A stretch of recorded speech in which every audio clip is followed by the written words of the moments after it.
I'm Asher Conniff. I'm from Brooklyn, New York, 32 years old. I moved to Vegas about 2 years ago for poker and life and beautiful weather and mountain ranges and all that good stuff. And I've been playing poker for quite a while now. And here I am sitting with the Mr. Mike Bailey himself. It was once explained to me, poker is like solving a set of puzzles. So a lot of the mental game is like, how do I solve the next puzzle? And how do I forget about the last puzzle? Hey everyone, I'm Tony Dunst, host of the World Poker Tour here at the Seminole Hard Rock with our foreman. Do me a favor, introduce yourself. Tell me who you are. Sure. What do you do for a living, and what brought you on Vegas? Okay. I'm Tony Dunst. I'm a professional poker player as well as a host on the World Poker Tour and all-around gambler. Moved to Las Vegas 10 years ago and have been in and out of here for 15 since I first came out here to play the World Series main event when I was 21.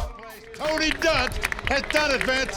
He is the WPT Caribbean champion. He played great. Tony Dunst, our raw deal man, is a champion. So watching people blow up as an announcer is tricky because you want to call these plays what they are, which are, blow-ups or torches. But also, if this person could take that play back, they almost always would. And I'm sure they already feel terrible about it. So you don't really want to jump down their throat in front of everyone and be like, oh my God, this is terrible. This is the worst I've ever seen. So the first rule in maintaining your composure is don't play bad. I fold. But sometimes a play is really bad. So I try and strike a balance between honesty and empathy in those moments. And hey, I understand. Making your first final table is an extremely exciting and emotional moment. And we can't all be robotic Scandinavians. But if you are fortunate enough to find yourself in that position and facing down a collection of professionals, just remember, silence is golden. To me, the mental game of poker means the kind of focus you can both bring and maintain to the table, whether that's live or virtual. When I was first involved in the game, I had very emotional reactions to winning or losing hands. It was all very exciting and novel to me. And in the middle stages of my career, would have trouble focusing at the table.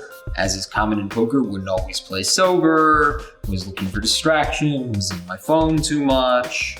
These days, I feel like when I need to bring a high level of focus to the table, when I need to put my phone away, watch all the hands I'm not a part of, and think deeply through the hands that I am playing, I'm able to bring that very often and generally leave my sessions feeling good about the amount of focus that I brought.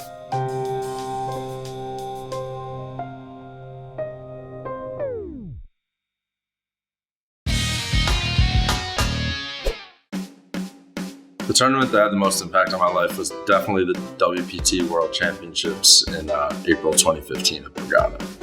Hey guys, welcome to the WPT World Championship presented by Borgata Poker and Party Poker. This is the season 13 finale. $15,000 buy-in is expected to draw the top names in the game, along with many of our season 13 champions.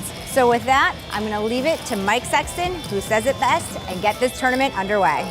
Let's go. Shuffle up and deal.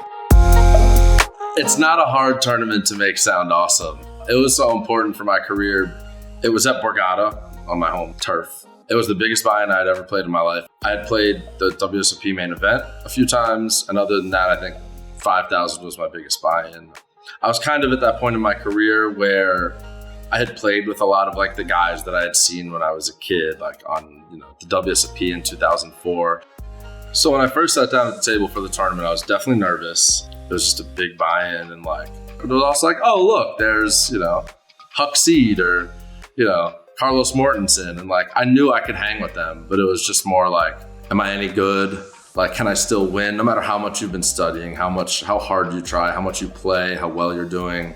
All it takes is one bad hand, one bad session, one bad week, one bad month, and you're questioning everything. I think having conviction in your game is extremely important. I think that it's something that I may have been lacking before COVID, because I never really put the work in to be able to really, I had confidence in my game. And there was things that I was doing from 2012 that established regs were saying, are bad. These are fishy things. And now 5, 6 years later, 7 years later, where now we have software and PIO and PO, all this other stuff that basically things I was doing years ago with flatting and small blinds and stuff like that and big blind was all correct actually. But like at the time, these guys were more established than me. They had been winning, so they got in my head a little bit like, oh, maybe I shouldn't be doing this kind of thing. So I kind of like stopped doing it and I became a little bit tighter, and it just totally ruined my game. And then now that I actually put the work back in, and I was went through and used PO and I used the pre-flop ranges, and I understood like what hands should be opening with, what hands we should be bluffing with, which hands should be bluff catching, and I was basically just confident in all these spots. Perhaps the young kid who's learning a ton and is like really focused on getting better, but they don't have the belief system of what they're doing because maybe they're learning it and so it's new to them, or they are trying to play like somebody else, right? Like they just want to play like Tom Dwan, or they want to, whoever it is. Like those people don't necessarily know what to do all the time because they're like, what's the perfectly right thing to do? There's no better way to gain conviction in your game than playing. But the things that you're going to gain that conviction in come from the hard work off the felt, which the two main ones are studying and talking to people particularly ones who are smarter than you, better than you at poker. And I think once you have the confluence of skill, of learned skill and confidence in that skill, conviction in that skill, that those are the best players. Those are the players who win all the time. So yeah, over the course of that tournament, there was no point where I was incredibly low in chips. Until closer to the end, I was only all in one time, and I believe it was against Andy Frankenberger. He had 2 outs to the turn in the river. We were on the bubble, or like 2 off the money, and $30,000 bubble. And I raised, and he 3-bet out of the small blind. Then came ace 10-9. I believe he checked, and I bet, and he went all in. And I called, obviously, and he had ace 9. There was definitely a horseshoe up my ass, for sure. And I was very in the zone and was very at peace. I had also lost my cell phone right before the tournament. So no phone calls, no texts, nobody bothering me, no looking at my phone in between hands. And I felt incredibly zen. I really felt like it was like my time and my turn. The game's morphed quite a bit, in my opinion, from when it used to start out, when it was just studying the mental part, was just studying poker itself, your ranges, your combinations, what you're bluffing with, that kind of stuff. But now it's also moved into the fact of away from the felt a little bit. People are starting to get into meditation, yoga, just personally like just being outside, me being in nature. So in the last few hundred years, technology-wise, we have cell phone, TVs, and stimulation, and craziness, cars, horns. Everything's just going nonstop in New York City. But if you just take 5 minutes to go out in nature when there's nobody around and just sit there for a minute and you actually hear yourself think, like these things are important. Like I used to go on my break and I'd go out and hang out with 6 or 7 guys, smoke a joint, hang out, talk, tell bad beat stories. Now I kind of just say hi to the guys, walk by, but they all see me. I'll just kind of keep going, find my little space. I'm gonna be alone. I don't want to hear a bad beat story. I don't want to hear the negativeness. I want to set myself up for the next 2 hours. And I want to go back in, and I take it one break at a time now. Once you stop letting your mind and anger and anything else get in your way, you block your natural way of thinking, and you're not going to be as sharp.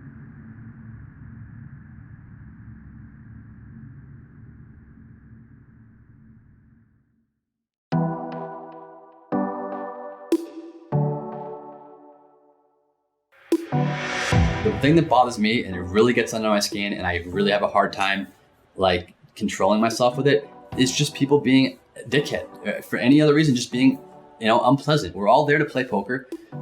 If you don't want to be there, okay, but don't make everybody else's time miserable. Whether that's making someone else feel uncomfortable, belittling somebody, making fun of someone's accent, whatever it is, just be there and have a good time. And that's all I ask for.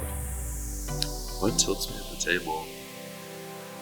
Yeah, I mean, people who play really, really slow tilt me, but almost no, there's very few examples of that. Jordan Christos. He's a nice, great guy. Just plays incredibly slow.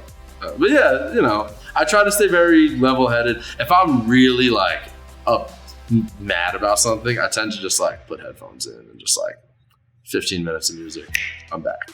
I'm good. Mostly what tilts me these days is being hungry. That's the truth. I get hangry if I haven't eaten in a while at the table. I'm pretty, look, if I lose some annoying dumb hand in a huge pot, like I feel down, I feel tilted.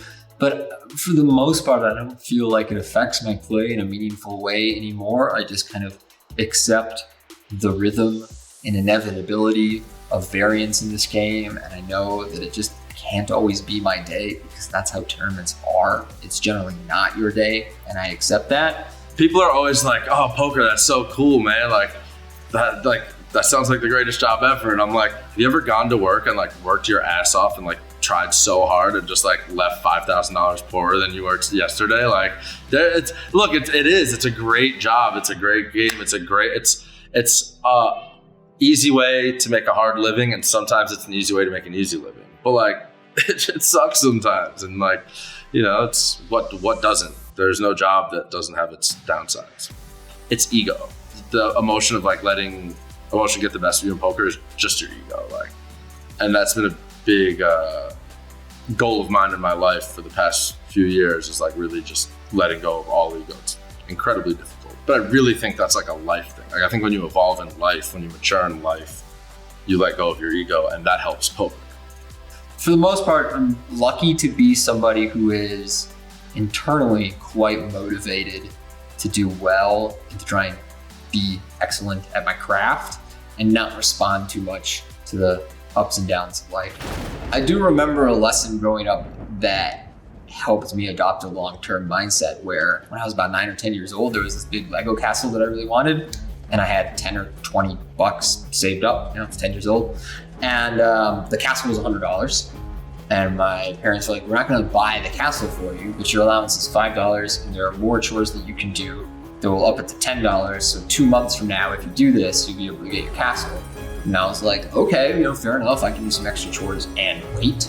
And so that's what I did. I saved up my $100, went and bought the castle, played a ton with it when I was 10 years old. And I think, looking back, what my parents were attempting to teach me was this long-term mindset, this patience, this you can have what you want out of life as long as you don't expect instant gratification, you don't react too quickly to things in the moment if you don't get what you want right away.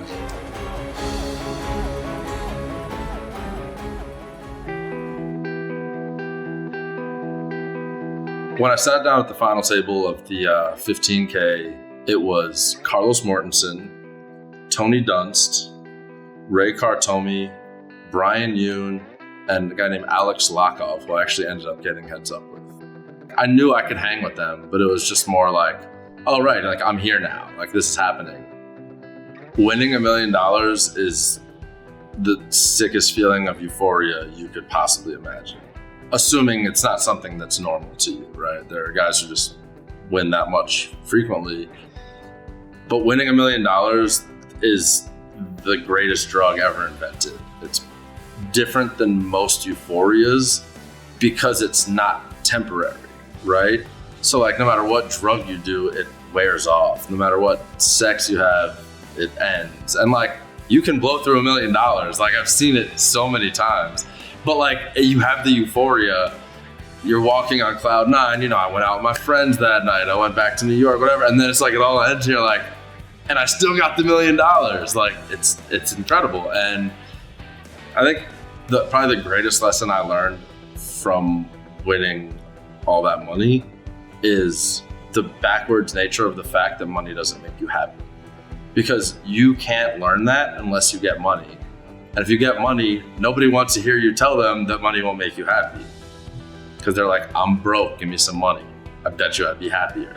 And in a sense, they would. Money is a beautiful vehicle, right? Like money is a vehicle to things that will make you happy, no question. Like if you went on vacation tomorrow, you'd be happy sitting on that beach drinking that, Mai Tai or whatever it is. But like the things in life that make you happy, most of them just like can't be bought. So like money is irrelevant. You need a base level of, you need to be able to eat. You need to be able to have a home. Like those things you have to have, and that is happiness for sure.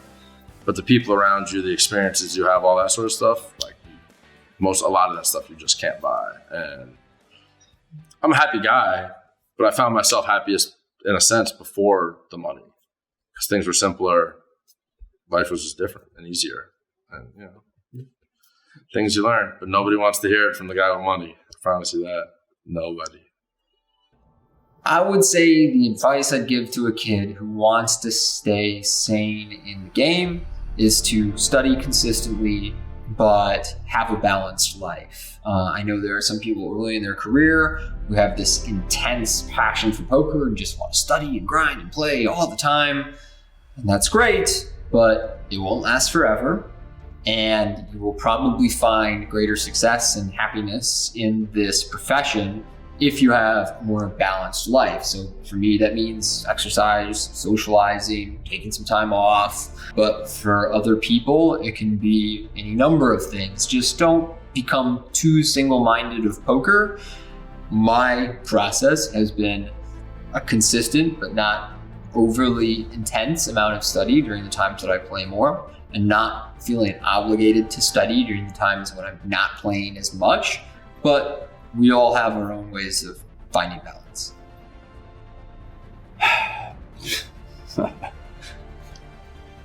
Oh man, go play solitaire. No. Yeah.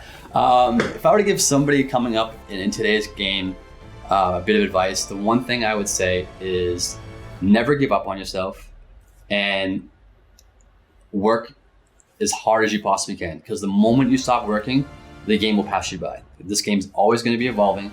And as soon as you think you figured it out, 2 months later, you're going to be questioning yourself for sure. Like that's the one thing. Whereas like you're on an upswing, you feel like you're unstoppable, and then you hit a downswing and you're like, was I ever winning this game before? And this is all stuff that's going to go through your mind if you don't have that conviction, if you don't have that studied background where you know what you're doing. Like, don't tilt, don't play bad, just keep putting yourself in the right spot and doing the right thing, and you know over time we're going to get to where we need to be. So what I love about the game of tournament poker is the uncertainty. Like every day you show up and you play this little game show where you don't really know how it's going to turn out, and you might win the big prize at the end, but most of the time you won't. And it's fun still, chasing the big prize, staying on the edge of your seat in these huge pots, these huge all-ins. It's still like challenging and stimulating, and I think my attraction to gambling as a whole is an interest in things that are uncertain, and tournament poker is very uncertain. My mom has always had this on my fridge since I was like 10 years old. It says, luck is when preparation meets opportunity. And there's just no better way to explain it than that, is that both sides of the coin have to be working.